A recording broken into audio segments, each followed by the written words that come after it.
igo zizkit biak, baina goraino, osea, batera. Kriston mina, osea, inoiz ez dut izan olako minik. Ezterra jo egin zait, eta oso negatuta negoen, eta... A Vander lo que le ha pasado es eso, el antebrazo muy rígido y los dedos un poco contracturados. 822 pilotaka da, 102 minutu, pilotariak lehertu beharrean, final guztiz epiko eta gogoangarria izan da aurtengo bibitakoa. Pilotarentzat opari bikaina.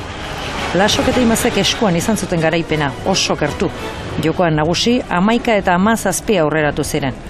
Baina Jokin Altunari ezin zaio aukera txikiena ere eman, eta are gutxiago finaleko unena Martija ondoan baldin badu. Azken 12 tantoetatik erdiak urdineko paritu ondoren ezinezkoa zirudiena gertatu zen. 20. tanto hortan mina hartu gunean, eman duen pelota angatiken, esan diot, tanto horrengatik entxeirabaziko genula txapela, seguro nuen, eta egizan ikiarri kontentu.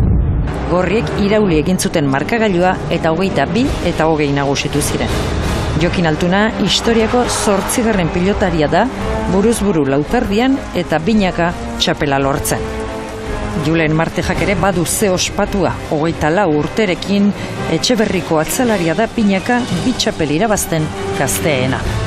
Niretzako ikaragarria ez nuen pentsatzen bat irabaziko nuenik eta 2 bare gutxiago.